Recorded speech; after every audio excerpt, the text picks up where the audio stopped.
You're here. Oh, recording in progress. We're so happy that you're here. The energy is always amazing around these events. There's so much good spirit and goodwill towards these events. We've been doing these since the beginning of 2017, or maybe not the beginning, I think fall 2017 is when we started this program in collaboration with the Women's Fund. And we've had so many dynamic speakers over the years, and we continue to invite those speakers to visit us here on campus and to speak to our student population about issues that are important to our students and to the student experience. And this talk in particular, I think is important for all of us, those of us who are currently in that student experience, dealing with issues of mental health, and just generally in terms of understanding how mental health issues can impact us throughout all areas of our lives. So with that, I'm going to give it to the Women's Fund and we'll get us started for today. Jennifer, your turn. Thank you, Dr. Archipoli. The Women's Fund is excited to be collaborating with the University of Houston downtown campus on a lecture series on women's health again this semester. Before we get started with today's presentation, I would like to tell you a little bit about the Women's Fund. We're funded in 1979, and we focus our efforts on empowering Houston area girls and women to be advocates for their health and wellness. We accomplish this by providing free curriculum-based classes, workshops, and lectures like today's presentation, as well as 4 publications, all which can be downloaded on our website. We have also placed a few copies for you to see in the back table if you would like to pick them up on your way out. We also have volunteer opportunities, so there is a sign-up sheet in the back if you are interested. And at the end of the presentation, we ask that you fill out our evaluation to provide us with feedback. And now I would like to introduce today's speaker, Kathleen Richardson. Kathleen Richardson is a licensed professional counselor with over 9 years of experience in the mental health field. She received her bachelor's in psychology from St. Edward's University and a master's in counseling at Loyola University, Chicago. She has worked extensively with emerging adults who are struggling with mental health issues while also creating their life worth living.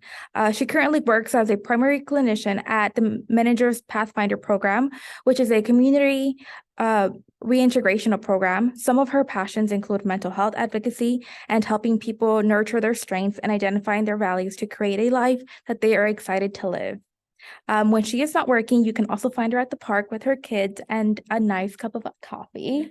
I totally relate to that. So without further ado, I welcome you, Kathleen Richardson. All right, thank you so much. All right, so like Jennifer said, my name is Kathleen Richardson. I'm an LPC licensed professional counselor. And before we get started, I'd really like to know who my audience is. So how many of you are students? Anybody? Okay. Professors? Okay. Staff? All right. Okay, cool. So let's see. I was going to do my little intro, but Jennifer did a great job already of introducing myself. I have most of my experience is working with young adults, so people either transitioning from high school to college, all the way through college, transitioning from college to the workforce. I worked at Rice University and their Wellbeing and Counseling Center for 9 years, and now I'm at Minegar and their Pathfinder program, where we work with people who had to take some time off from maybe work or school and engage in intensive treatment, or this might be their intensive treatment. And also they're ready to start re-engaging. So finding a job, re-enrolling in classes, things like that, while living in our apartments and receiving a lot of support. So I've only been at Minegar since October, so it's been fun and exciting and very different from Rice University.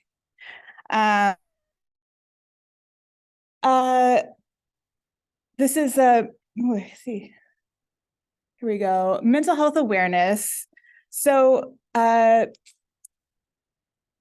First, we want to talk about what is mental health, what is a mental health condition, kind of define that a little bit. I'm going to look at some statistics. Part of being able to break down the stigma of mental health is just education, right? That's kind of the first part. How many of you are in the mental health field? Okay, so y'all back there. So this might be old information for you.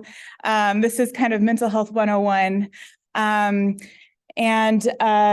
So we're going to talk a little bit about mental health, and then we're going to go into warning signs.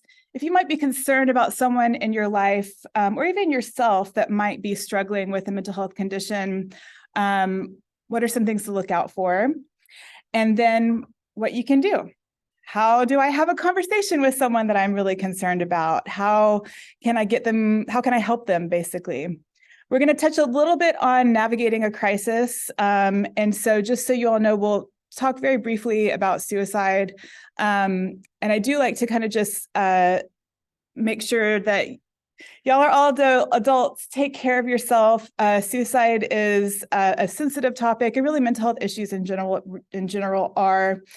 If you need to excuse yourself, take care of yourself. If a particular topic feels kind of intense, please do so. And at the end, I literally have 3 slides full of resources. So if you need help getting connected to a resource, I'm happy to help you do that. All right. So I'm also, my presentation style is I like for it to be a little bit more like a conversation. So please feel free to raise your hand, questions, concerns, anything like that. Oh, Zoom quit unexpectedly.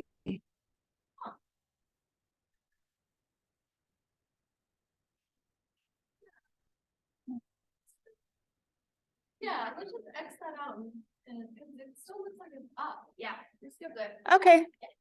All right. Let's see if there's also, before we kind of get into this conversation, and again, I like to have more of a conversation, want to make this a safe space for everybody. And so if you share something from your experience, or maybe someone you know, kind of we say like take stories, not names, right? No identifying information, and also keep things like PG, right? Because we don't really know who all is in the room and what might be impactful. So that's also just kind of want to put that out there. All right.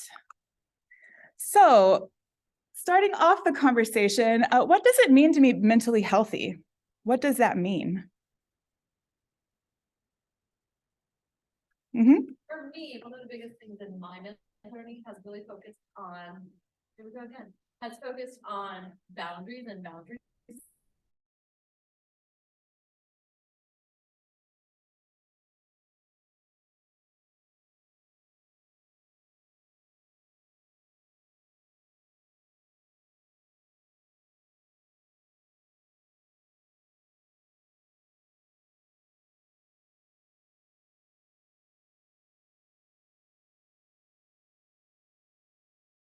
Where so that can inform your behavior or your relationships or what decisions you're making.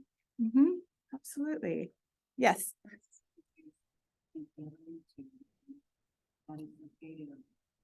Gives you self-care and feelings that you don't see on your own behalf, which many times we don't do when things come to us. And it kind of also has to do with limits. Many times we're just doing.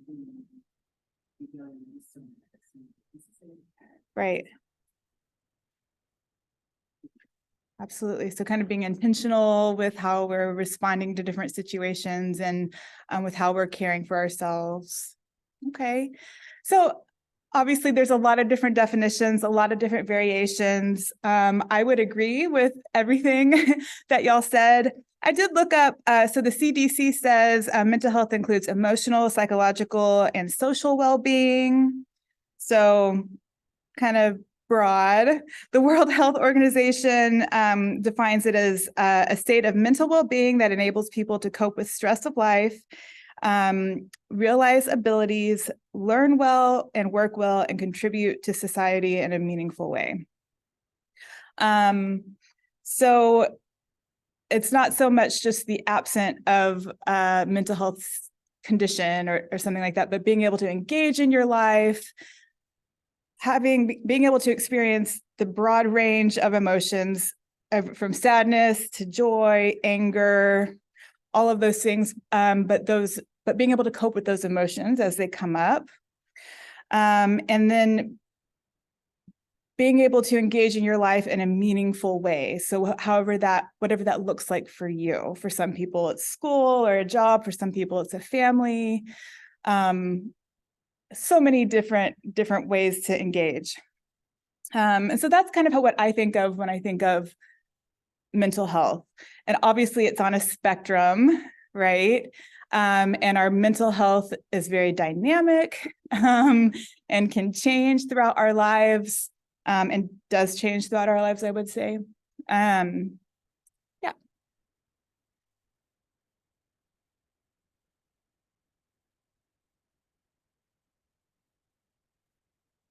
Did I turn it off? Okay. Oh, okay. So on the flip side, what is a mental health issue or mental health condition? How would you define that?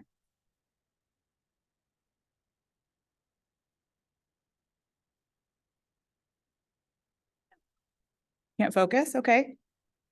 Mhm.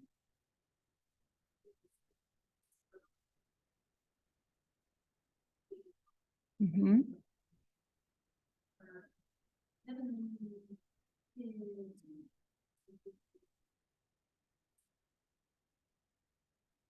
Absolutely. Yeah. So it's interfering with your life, causing a level of distress that you're having difficult coping with, maybe.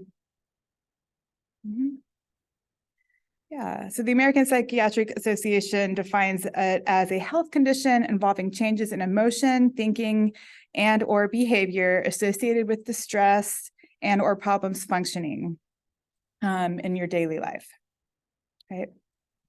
And again, it's on a spectrum, so mild all the way to very severe, right? So people, and I think a lot of people do function with mild mental health conditions pretty well. We're pretty adaptable. And then there's some people who have mental health conditions that are so severe, they're not able to do life kind of without some type of intervention. So any questions about that?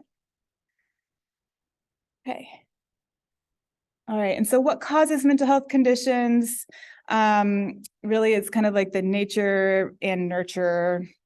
There are certain conditions that have more of a biological component to it. So like the nature piece, and then the nurture is things that we are exposed to after conception. So that can be environment, it can be different life experiences, relationships, things like that. Most people who experience mental health conditions, it's a combination of both, right? So, and depending on what the condition is, there's different variables. So any questions about that? Get too bogged down. All of that. Okay. All right. So I'm just going to look, the next slide has some, just a few statistics about mental health conditions in the United States. But who has an idea of what is the most common mental health condition? Oops. Sorry. Oh, no, it's okay. Oh, no, it's okay. What's the most common mental health condition in the United States? Does anyone know? Depression. That's number 2. Anxiety. Yes, anxiety is the most common. And I believe substance use disorders is number 3, if I'm remembering correctly. So I got all this from NAMI. NAMI is a great resource, I think, for educators, providers, for families, and people who are also have mental health conditions. It has a wealth of information and research and support groups and all of that stuff. So a few statistics. So 1 in 5 US adults experience mental illness at some point in their life. And 1 in 20 adults experience a serious mental illness. So like really interfering in their day-to-day functioning. And then 17% of youth, that's from 6 to 17, experience a mental health disorder. So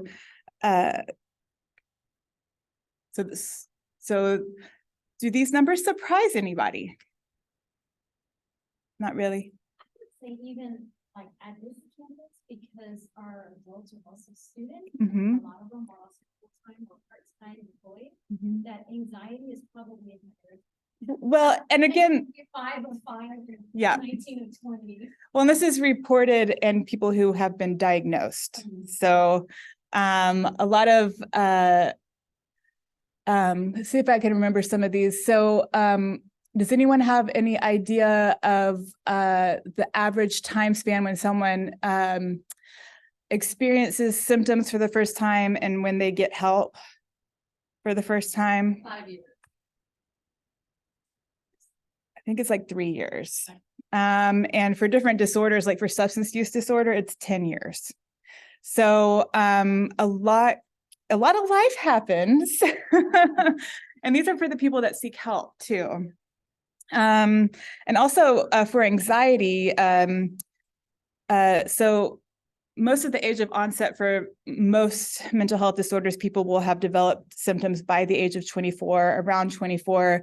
That's why young adults, it can be a scary time because some people are experiencing mental health symptoms for the first time and maybe an episode for the first time. But anxiety is a little bit different. Does anyone know the median age of onset for anxiety? So that means 50% of people develop symptoms after this age, 50% develop before this age. Teenagers, 15. 17? Yes. Okay. It's 13. Yeah.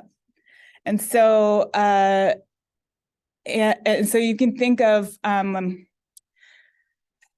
so those children, I mean, so that's what it's saying, like starting at 6 years old. So anxiety is something that is common to develop earlier than a lot of other mental health conditions. And so that's also why education is important. Yes.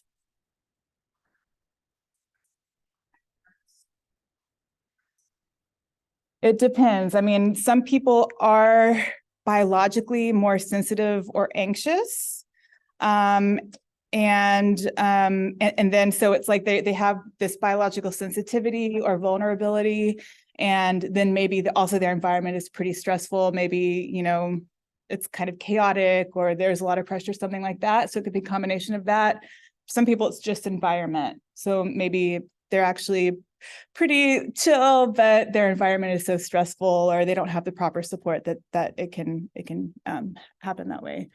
But there's some anxiety conditions like OCD and things like that that do have a more biological component. Mm-hmm. Said, what about panic attacks? Yeah, so it doesn't break it down to panic attacks. Like I don't know the statistics around that. So this is anxiety disorders as an umbrella. And so generalized anxiety, phobias, panic attacks, OCD, those are kind of all included in that. It's a good question though. But NAMI has a ton of this information. So I encourage y'all to go to their website. Any other questions? All right.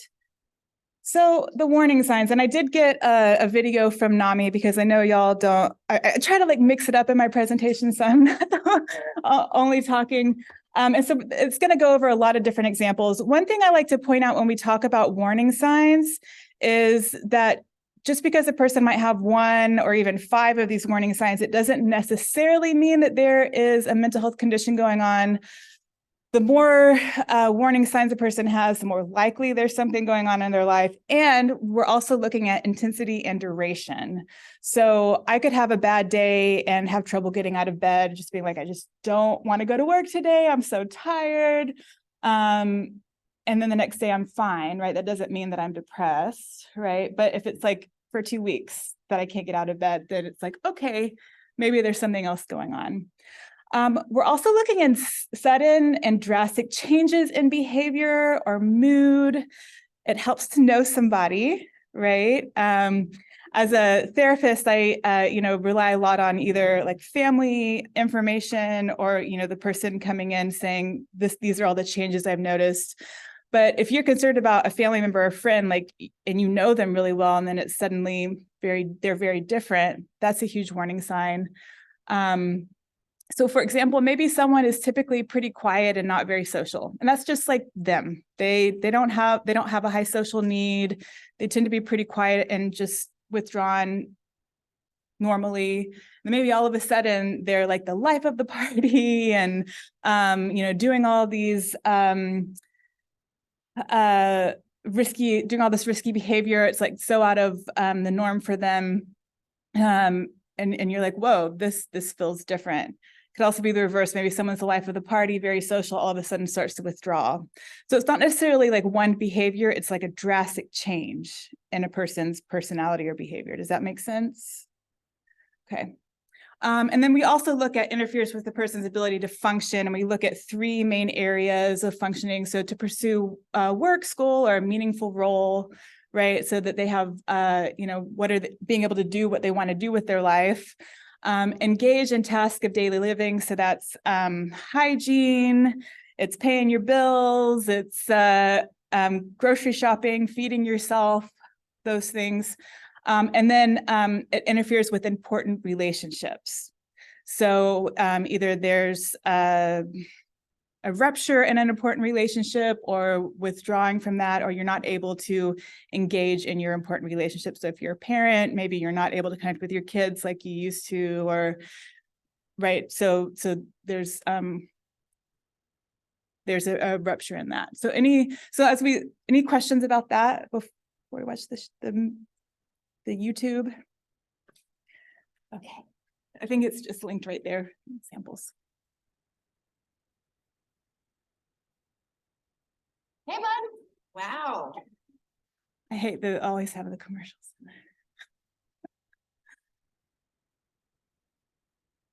What's all this?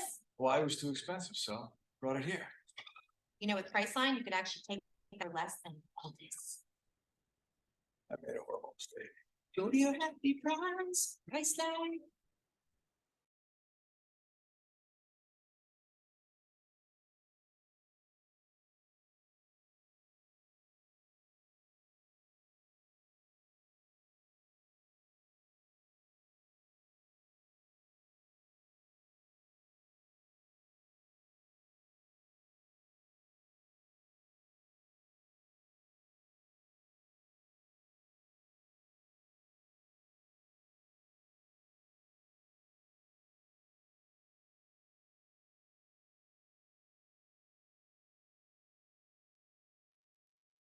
Mental health conditions are more common than you may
Hi, we are currently experiencing some technological difficulties.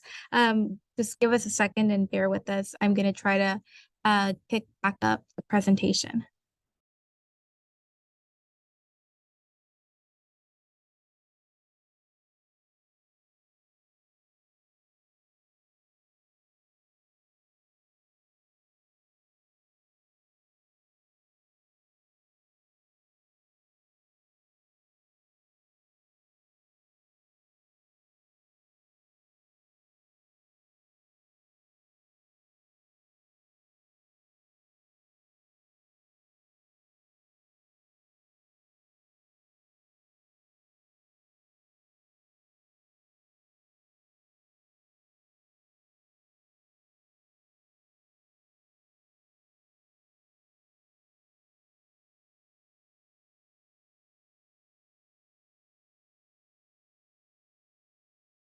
Movie.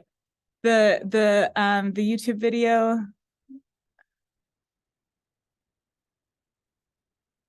It's okay. Okay, we can send you the link to look over it. But even if you don't remember all the different and those, it's also not an exhaustive list, right? Really, we're looking at major changes in a person. So that's going to look different for different people. So any questions about the warning signs? See?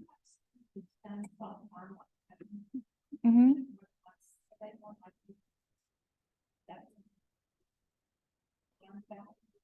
Not necessarily.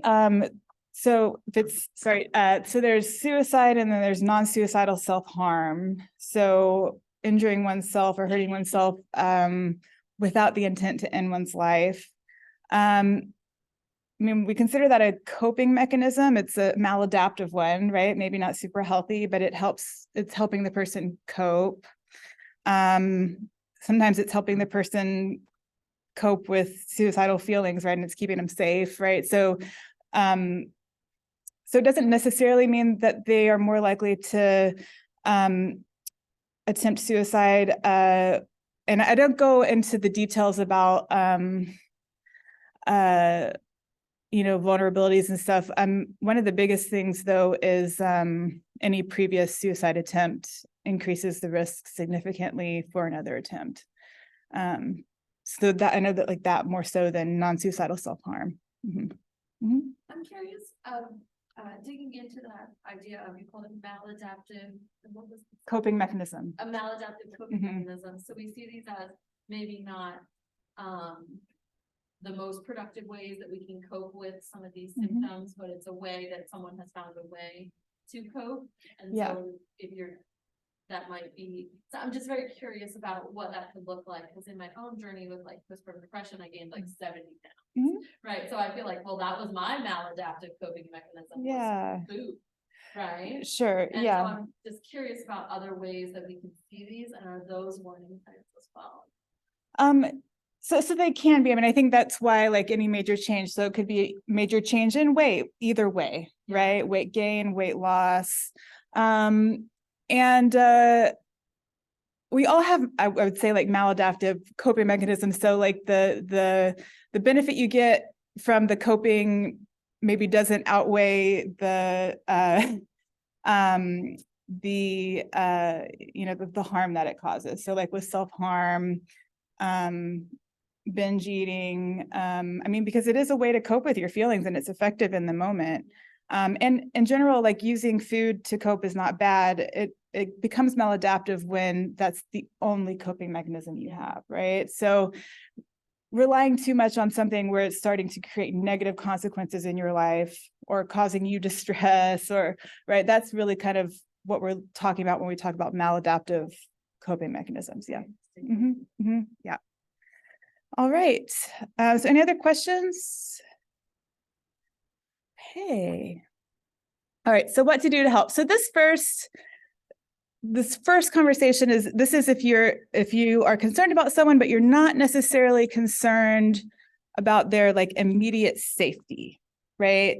We'll talk a little bit about that next. You do the first part no matter what, and there's like some more structure for the other part. So you want to stay away from diagnoses. So if you might think, oh, I'm worried that this person has an eating disorder or that they might be depressed or, whatever, take those words out of your mouth. Because people will likely get defensive, especially if they've never been diagnosed before, or they don't know what's going on, things like that. So you want to describe factually and non-judgmentally what you are observing, right? So we're keeping out our opinions this first part. We're just describing the facts. So could be, so John, I've noticed that you've been skipping class quite often. Last week, I don't think I saw you here at all, right? So just sticking to the facts. He's been skipping class. He's not been coming to class. And then you express your concern. And that's kind of where you can kind of put your interpretation of the facts in, but again, staying away from the clinical language. So, you skipping class, I really am, concerned that something's going on. Like, that's not like you, you've always come to class. Is everything okay? Right? And so just kind of asking an open-ended question. And then you want to listen. I forgot to put that should be next. But listening is really kind of the most important part. If they're willing to talk, right? That's going to help you, that's going to do a few things. So maybe this is the first time someone's noticed, right? And they're like, yeah, actually, I've been having a tough time. I don't know how to talk about this. I've never experienced this before. I don't know how to talk about it, but yeah, something doesn't feel right. Right. And so just kind of being able to listen, that can lower their anxiety, to be able to talk openly, like saying, this person wants to know what's going on with me. Right. It's also going to give you some clues as to what might encourage them to seek help. Right. So, I've been thinking about talking to someone, but I just don't have the money for it. Or been kind of not feeling like myself lately, but my dad just says that I just need to work harder. And so maybe it's just a motivation issue or whatever, right? So what's kind of getting in the way? And then you want to ask if you can help, right? So if there's not any immediate safety concern, a person doesn't have to seek help. A person can live with anxiety their whole life. That is their choice, if that's what they choose, right? So really trying to, and if you go in with you need help, I'm going to do this, this, and this, you're kind of taking the power away from them. That can feel kind of scary. So really saying, hey, I'm super concerned, and I really think, getting some help or talking to someone else about this could be really helpful. Would you be willing to listen to a few ideas I have about this, right? So trying to get their buy-in and their collaboration, because research shows that if the person, so change happens when a person really internalizes that idea as their own, right? So being able to really internalize, yeah, I need help. I want help. Will you help me get help? Like that. And then you want to offer different options. So like I said, I have a ton of resources. So for some people, there's a huge mental health stigma, and in some cultures, there's more stigma than others. I know, even in American culture, men is maybe it's harder for them to talk about feelings than women and things like that. So you could say, hey, you could start off with going to your primary care physician. Go there first, tell them what's going on, because it could be a physical health condition that's making them feel the way that they feel, but that can be a good way in. Or it could be are they're part of a faith tradition? Do you have a mentor or a faith leader that you would trust with this? So just getting them to kind of reach out and slowly getting connected. And then you want to follow up, right? So hopefully you've given them the resources, follow up with a text or whatever, and just say, hey, how are you doing? Did you reach out to that resource? Was it helpful? If it wasn't, I have more resources, right? So being able to follow up, that's going to let them know that you are still thinking of them, you still care, right? And that's also going to help give them some hope. So any questions about that? It's pretty simple. I mean, and I'm sure you've all had to persuade someone to do something maybe that was good for them that they were unsure about, right? So it's kind of like those same skills. All right. Okay, so I got this from NAMI. They have so many good resources. So navigating a crisis. And when we're talking about a psychiatric crisis, we're talking about suicide, maybe active self-harm if someone is like actively bleeding or they've burned themselves or something like that. It could also be if someone is maybe showing signs of psychosis, which psychosis is a symptom where a person might be experiencing delusions, paranoia, hallucinations, confusion, to where they might be in a situation where they're either a danger to themselves or others. One caveat to that, I know the media really kind of portrays people who experience psychosis. So like some of the conditions where psychosis occurs is like schizophrenia, schizoaffective disorder, bipolar disorder, as like being dangerous. Really, they're much more likely to be a danger to themselves and also to be victimized. And if they, so not necessarily suicidal, but like really vulnerable to being a victim. So that also might be a crisis as well. Okay, so just going through this. So the warning signs of suicide.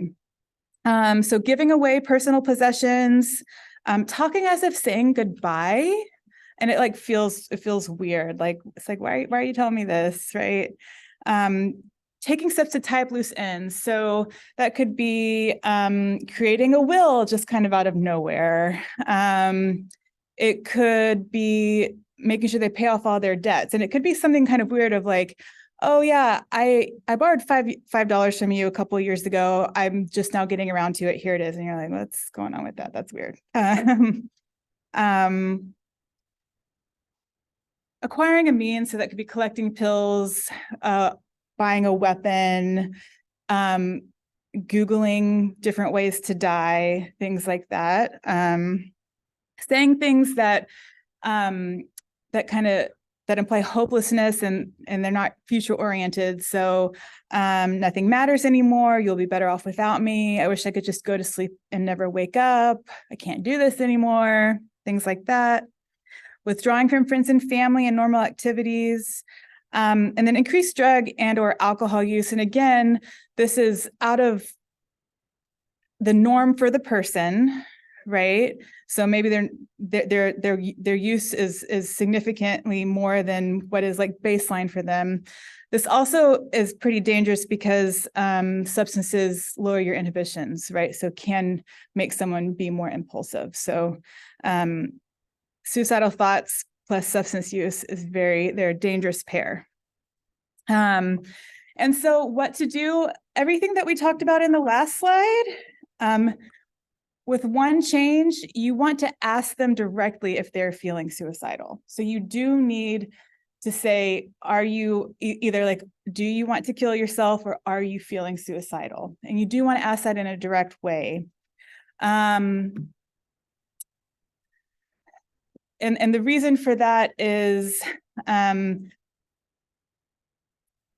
lot of people will kind of like beat around the bush a little bit. I think it also helps to lower the stigma of like, hey, it's okay if you're feeling this way and like, let's get you some help, right?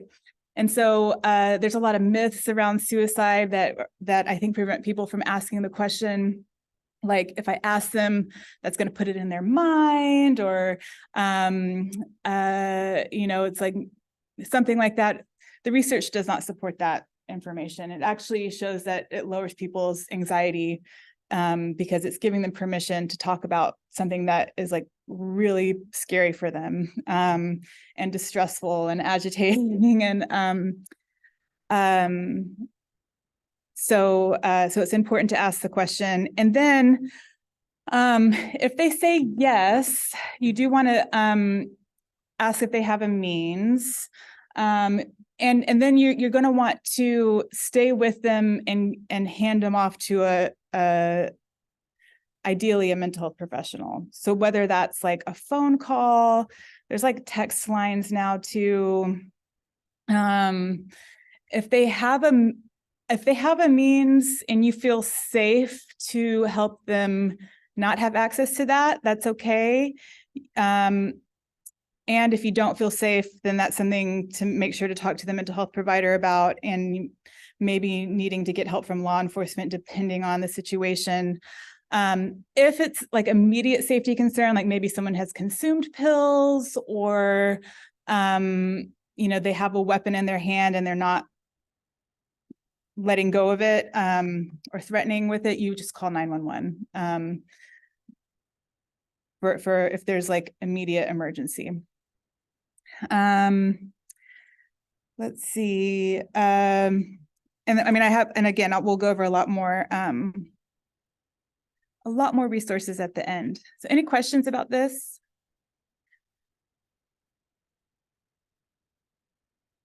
Okay. There's not really a right or wrong way to ask. It's more important that you do ask the question. You're going to feel scared. You're going to feel like you did it completely wrong. Those are all normal feelings. And it doesn't mean that you did it wrong. Really, the research shows that it helps people stay alive. That's what I was gonna ask. Indicate to what degree this type of intervention can have an impact on someone's decision? Absolutely. So who do you think majority of people go to when they are really suffering? I feel like a weak tie, right? But someone who would be like a third party, not someone who's very close. You think so? I think so. I don't know if I'm wrong. Well, they're not coming to mental health professionals. No. I mean, some do, but mostly it's through their family or loved ones who got them there, right? And so it's so important to educate everybody, the community, because most people will disclose in some way or another to friends, family, mentors, right? Someone that they trust. And they may not say like, I'm suicidal or I want to die. They might, again, like you're looking for the warning signs. You're listening for hopelessness. You're listening for, they're not talking about the future. I worked with a student once who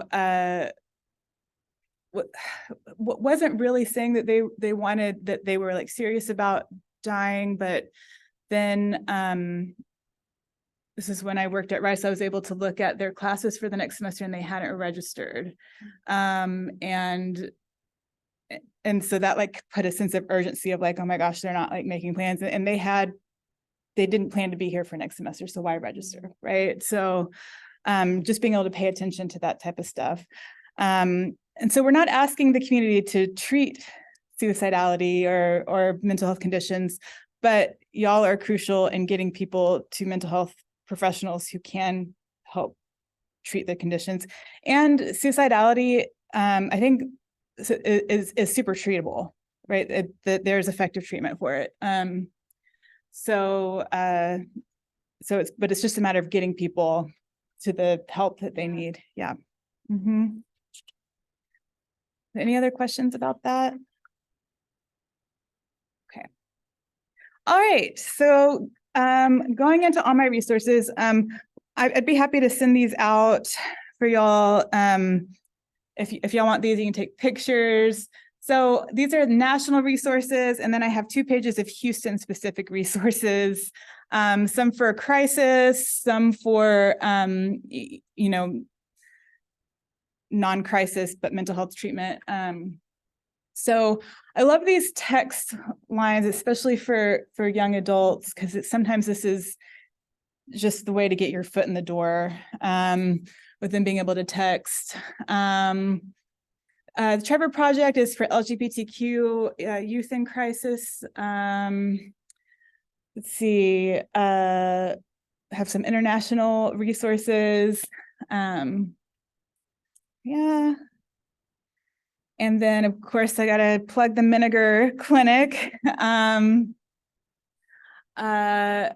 And so these are then also more of the crisis ones here in Houston. So Crisis Intervention Houston. There's HPD, but HPD also has a mental health unit that you can call, and they are more trained in dealing with some of these a more mental health crisis. Methodist Hospital has a great mental health unit. Sometimes maybe you can't pick which hospital you go to, but Methodist is really good. And then, so these are more other resources. So Baylor Teen Clinic, I mean, you can get mental health stuff, but also like STI testing and things like that. Those places for grief treatment in particular. Houston Area Women's Centers for victims of domestic violence. Eating Recovery Center. You can do a free over the phone assessment with Houston Eating Recovery Center to kind of see if you need what level of treatment you need. Houston Galveston Institute, they do sliding scale. Legacy, also sliding scale. Montrose Center is for anyone, but they have grants that provide free or very low cost treatment for the LGBTQ plus community. Right. And so I like to just end, we've been talking a lot about some pretty intense stuff, some pretty scary stuff.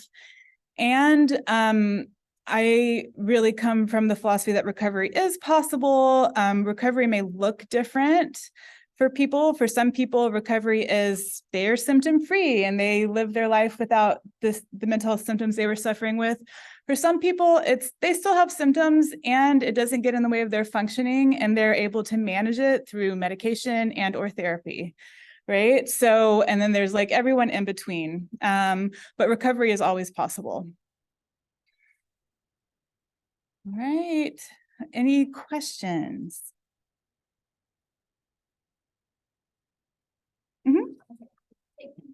When you work in an academic setting, what do you think would be like the best resource for a student? A different student population, but you know, what were some of the things that you saw regularly and then would be a good resource for students? Sure, yeah. So there's a lot of different stuff. Obviously, freshmen and seniors with the transition, either transition to college, transition to next steps, whatever those are. A lot of just like growing pains with that, imposter syndrome, and then just like a lot of test anxiety, grade anxiety, things like that. And really like being able to have someone to kind of process things with. So do y'all have a counseling center? Yeah, so I mean, great resource. Yeah, I mean, and then obviously there's like a lot of other resources, but yeah, and depending on I mean, a lot of the students that I worked with at Rice, I just need like a few sessions to be able to process, get some new coping skills, and then also just kind of normalize it, like, hey, these feelings are kind of normal. It's understandable that you're struggling with this based off of X, Y, and Z, right? For the most part. Yeah. Mm-hmm. I wanted to say something on that.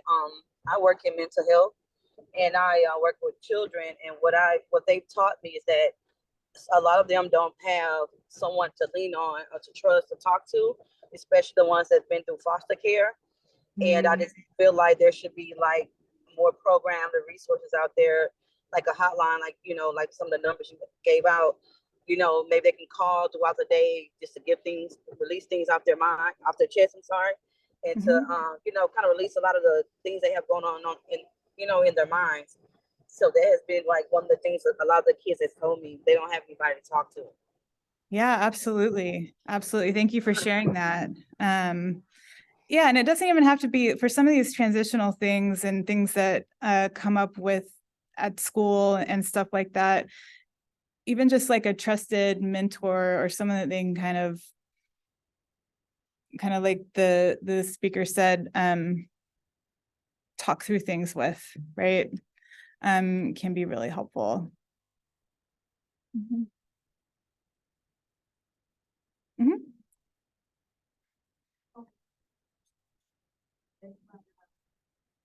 How do you on the opposite end, how do you convince other people that mental health is a real issue? This is possibly that kind of professor discuss and most snicker at the fact that she does have a share in an agricultural industry.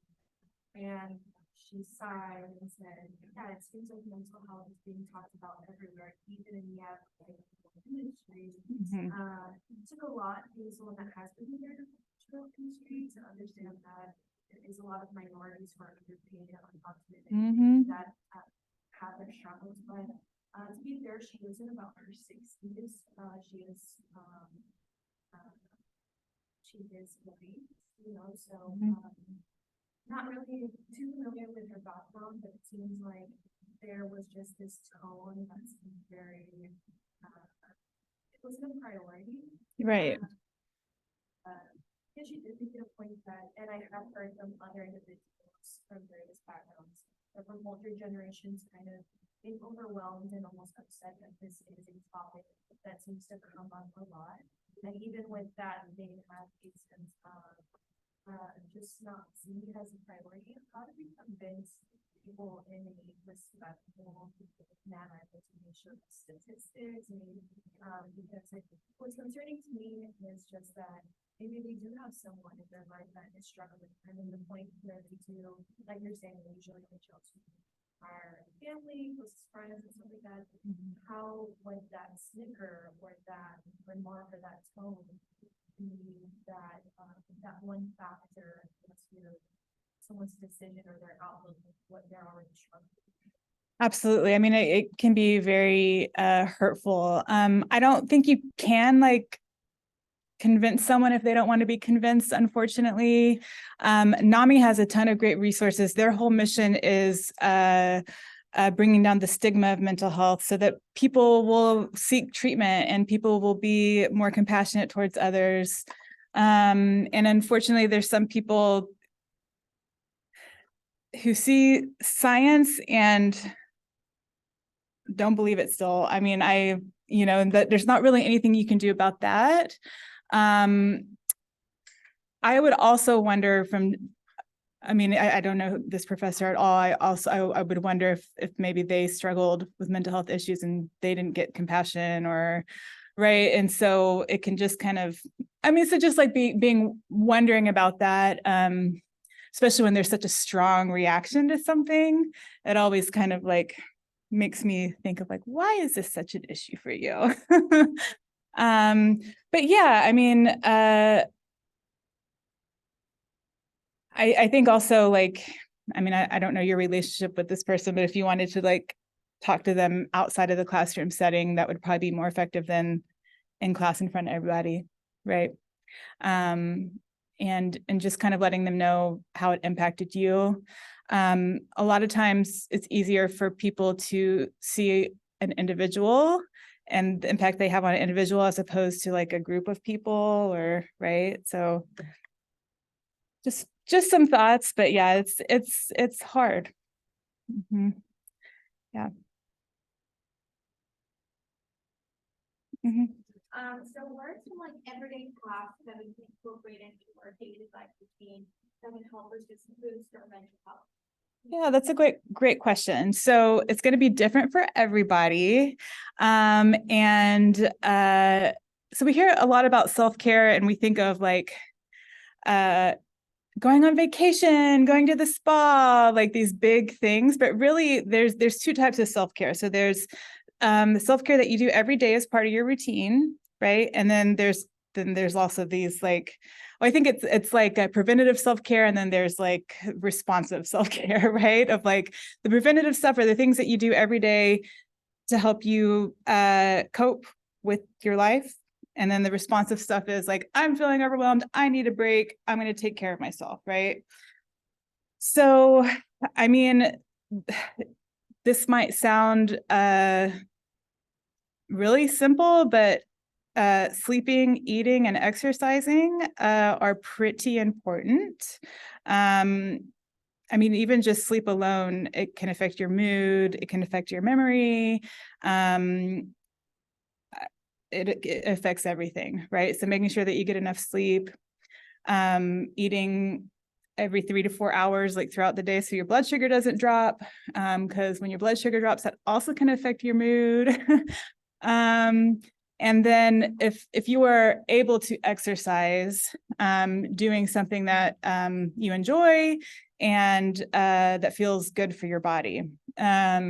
And exercise releases endorphins. It helps you process the cortisol in your body that it gets built up by stress and stressful situations. So it helps you to metabolize that. And so just those three things. Like for me, I try to exercise in the morning, but I also make sure I have snacks in my purse in case my blood sugar drops. I mean, and I go to bed at 9 o'clock. So those are the things that I do to just make sure that prioritizing important relationships, I think is also pretty important. That's just a baseline. All right, thank you.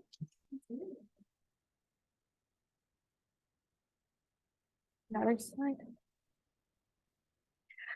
Okay, well, thank you, Kathleen, so much for that very informative presentation. If you're like me, if you maybe think about a question later on in the day and you would love to know that information, feel free to reach us at healtheducator@thewomensfund.org and shoot us an email, and we can definitely get an answer for that question. And if you like today's presentation and would like to be part of future sessions, feel free to check out our website.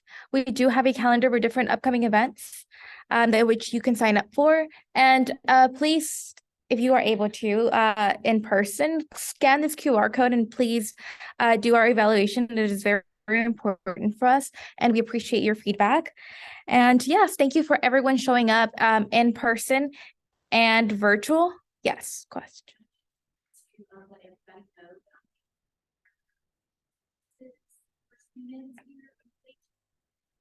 Started 4 months ago, and so anybody has any questions or wants my contact information, just speak to your class. People have answered out.